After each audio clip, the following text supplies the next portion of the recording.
Okay, let's create the slide for the bracelet. So we're going to pop this off of the can. And I did make this a little bit more thick so that it would withstand, the pressure of being worn. And we do have mica on here, so I am going to seal it. Now, first, before sealing, we do need to make the slide. So this is going to sit on the wrist like so. Really nice, right? And then we're going to need to make sliders to hold onto this piece of cork that's going to go on here. So we're going to check the size of the cork against our wrist. And I think that it's too big for mine. So I might be able to cut off some to use as a template. Yeah, because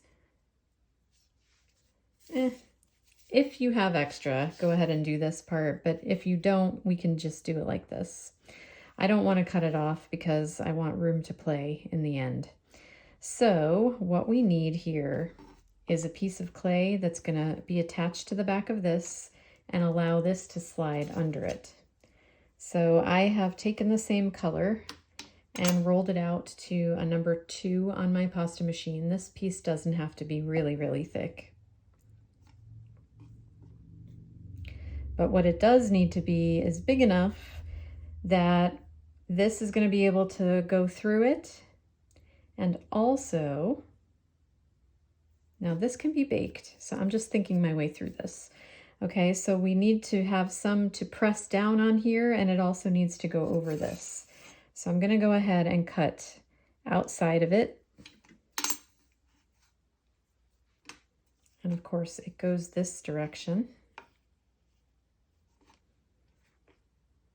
And we don't need a lot.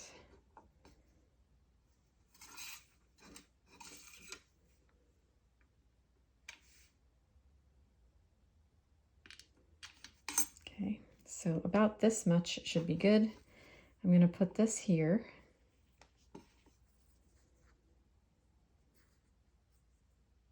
Going straight through the bead, and then this is going to go over it. Now you can either fix it on there permanently, which is totally cool. You could use liquid clay or glue and just go ahead and stick this right on here. Or you can make it slide. Because we made this curved, it'll be a little more difficult, and you could also do it like this. Just giving you options. You could do 2 pieces. So for example, you could go on this outer edge, press it down here and here.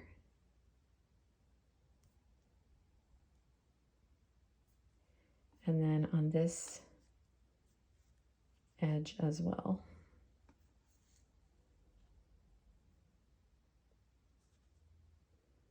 Just press it against the already baked clay on both sides.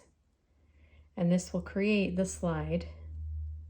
And then if I want to, I can even pull this out.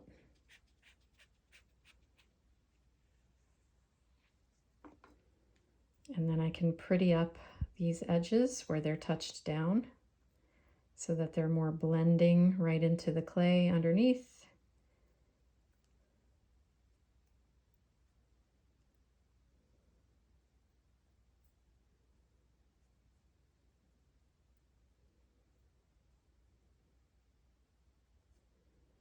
And then this just needs to get rebaked. So there'll be a channel here for me to go ahead and put the cork back through.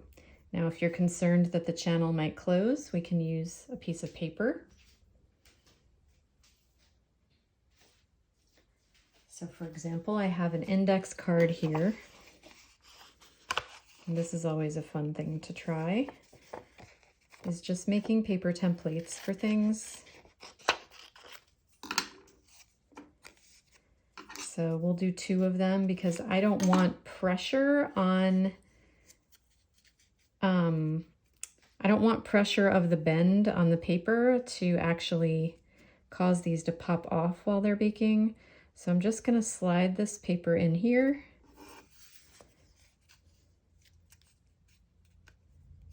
And another piece over here.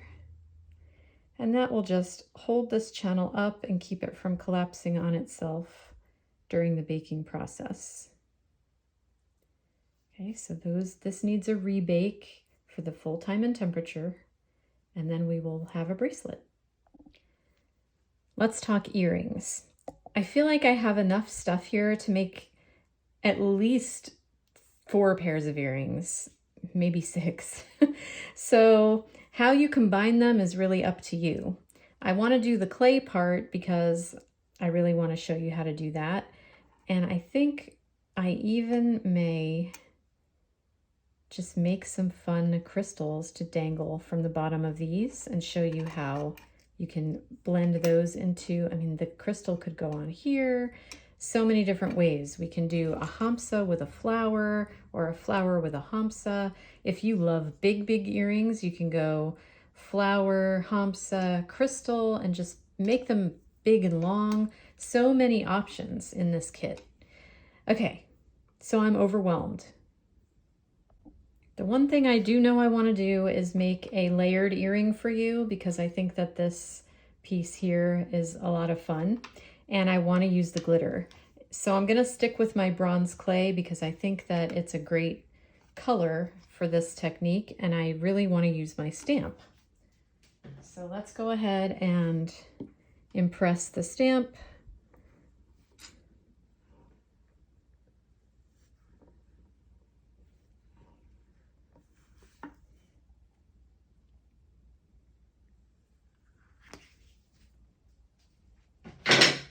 It's a very pretty fine line stamp. So you're going to get kind of an embossed metal look with this. And let's go ahead and cut 2 flowers. Pick a couple of areas here. So I'm going to pick this area here. Look how nicely that cut out. Okay.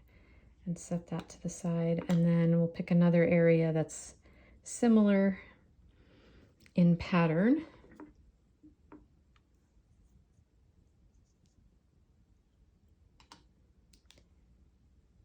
For the earring parts at the top. All right, next is glitter. I'm gonna condition this again because I want it to be flat. For the glitter, I've got a piece of deli paper, not the deli plastic, because the glitter has static cling and it kind of sticks to that.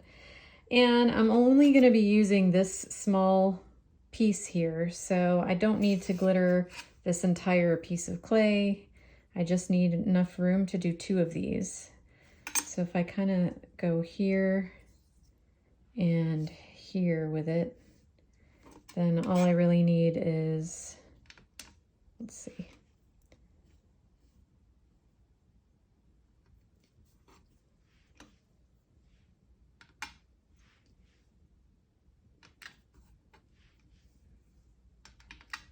About that much. And I'm going to go ahead and put my clay on the deli sheet and dump the glitter over it and press and rub and just coat the glitter onto the clay. And it's going to stick really nicely.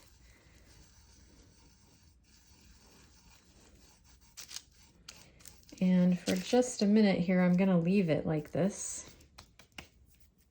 because I'm going to cut this and then I'm going to want that glitter to still be around so that I can make sure it's still coating the entire piece of clay.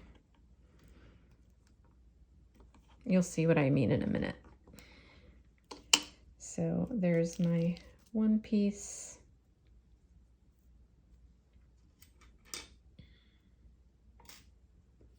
Might need to grab a tool or something to coax it out of there.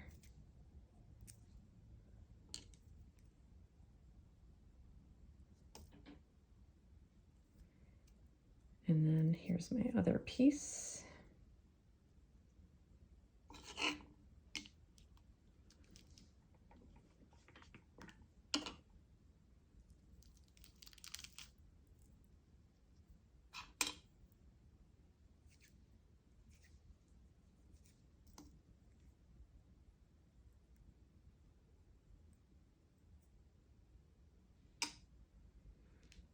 And sometimes when you're cutting, this is what I mean. I'm going to set this scrap piece aside because this is going to be a glorious piece of glitter scrap that I can use for something else. But now I want to make sure that I'm sort of recoating these pieces because sometimes the cutting process leaves them with areas that the glitter fell off.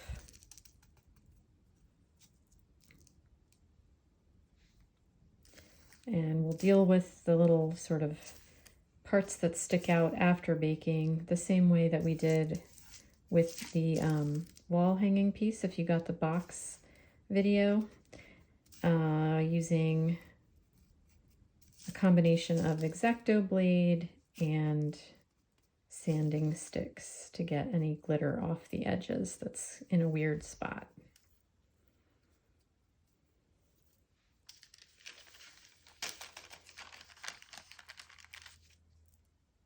Okay, so we've got our two pieces there, and then we can just scoop this glitter back into the container for the most part. Depending on where you're at and how dry it is, glitter can provide some static, so that's always a thing. But at least I got a lot of it. And let's see, what else do I feel like doing? Maybe with some of this glitter, I will take a piece of that Primo Opal, which is also a translucent, and mix some of this glitter into it to make crystals. So this is Primo Opal, and it's the perfect clay for this type of cleanup because I can pick up all this glitter and incorporate it, see that, into the opal, and it'll make it more glittery. It's perfect. Right. Pick up all the little extra pieces with it. Do my cleanup, tap out all the glitter that's lying around, and then just go ahead and press that in there. I love working with the chunky glitters. They're so fun, right? And then mix it right into the clay. If you have translucent clay, same thing. The translucent just doesn't have the pre-mixed big flakes that the opal has, but you can make glitter clay quite easily out of translucent clay.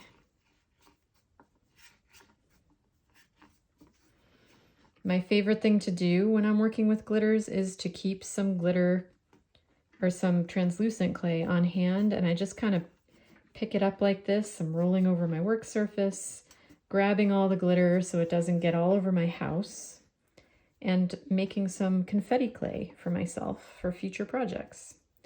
So now I have this very pretty blue and green because the clay originally had green in it.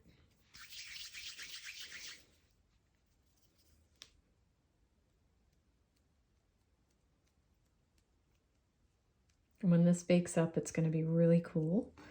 So let me bring my baking tile over here and go ahead and cut out a couple of crystals.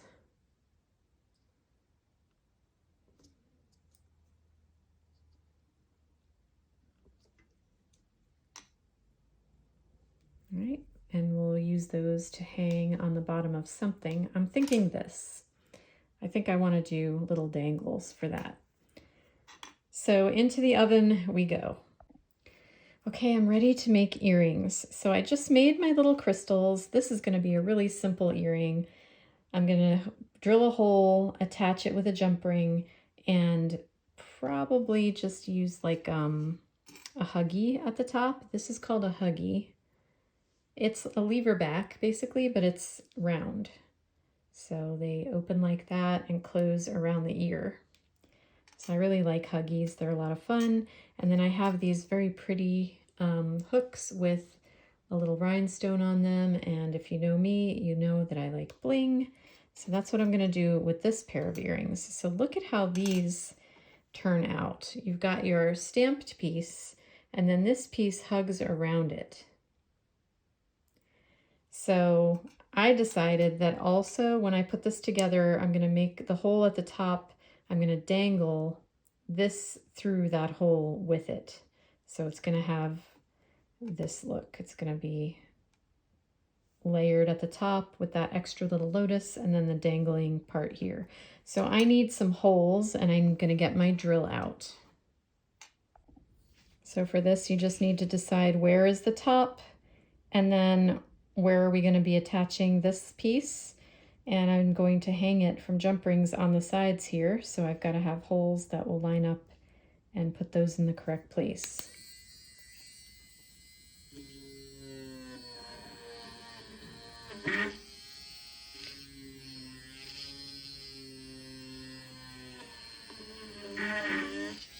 And I'm just drilling on an old wooden board. That way if I go through my piece, it doesn't matter.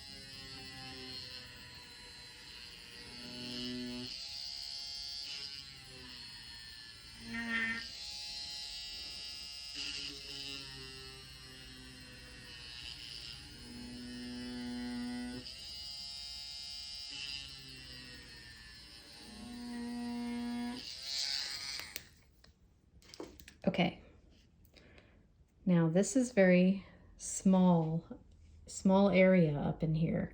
So be careful when drilling. But the polymer clay, if you baked it properly and you used Primo, which is a great brand, or Souffle, it can hold up to these holes being put in these small areas, okay? If you find this too fiddly, the other idea would be to put some clay behind here and actually make this all one piece. But I'm up for the challenge of attaching these all together with jump rings.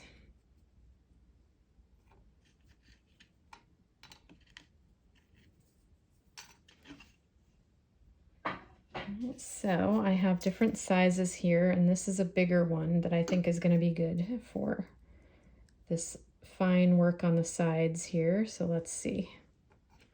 So my ring needs to go through this piece and be gentle, and then that piece.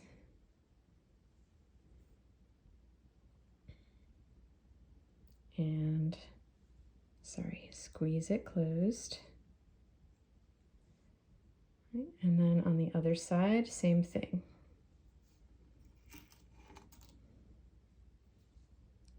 Open your jump ring by cocking it to the side. Do not open the circle.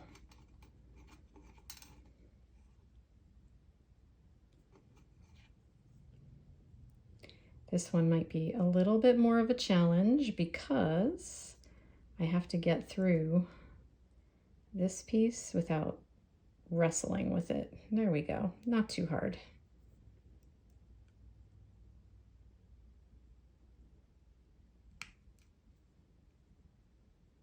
Nice. And then I'm gonna get another ring,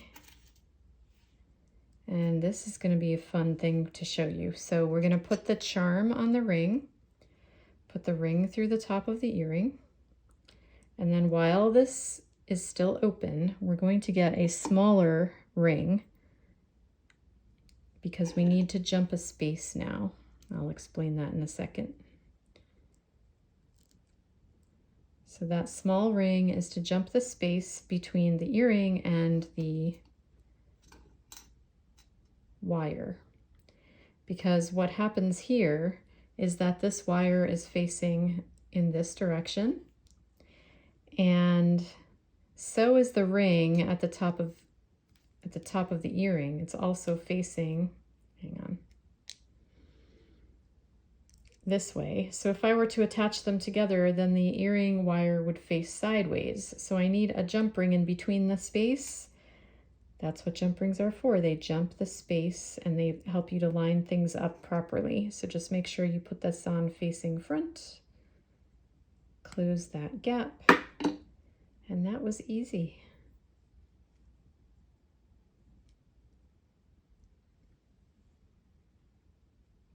What a fun little earring. Now, I will say, our glitters will rub off under constant use. So for earrings, I would definitely seal this. And I've got a sealer that I like. This is actually something that we're thinking about carrying here. This is a really nice sealer glaze that I've been testing extensively over the past 6 months or so with every major brand of clay. And this one I actually put glitter in it. And I'm just gonna go ahead and seal this real quick, because if I don't, I'm pretty certain that I don't like what I chose to do here with the nail polish thingy, so I'm not gonna sell it that way. But yeah, this is a nice glaze. I have found that when I do glitter earrings without sealing them, the glitter can fall off. So definitely don't want that to happen. So we'll just put a little clear gloss glaze on there and call it a day. If you're someone who likes to use resin, you can go ahead and do that now. You can do it before drilling the holes if you want to. That's all up to you. Okay, so I'm going to move on to the other idea that I had, which was just to do a simple little crystal earring using this. So I've got my hole drilled. I've got a nice big ring here. I don't know. I'm not certain if this ring is going to fit around my crystal and my piece of acrylic. So let's give that a try. Because I want it to dangle freely. I don't want it to be caught, stuck.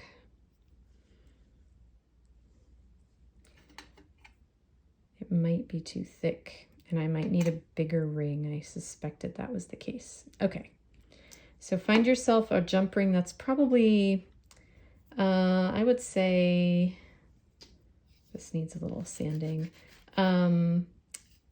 These are 6s. 6 millimeters is what I usually use, but I would move to an 8 for a project like this, where I want to actually put a ring around this piece of acrylic, and this is 1/8 of an inch wide, and it is going to be a challenge to, hang on, I'm blocking. Going to be a challenge here to be able to put a 6 millimeter ring around this acrylic and have room for something to sway and dangle. See, because the ring isn't big enough. So go find yourself a bigger ring if you want to attach things to the acrylics. Let me answer a couple questions about acrylic while I'm here with you.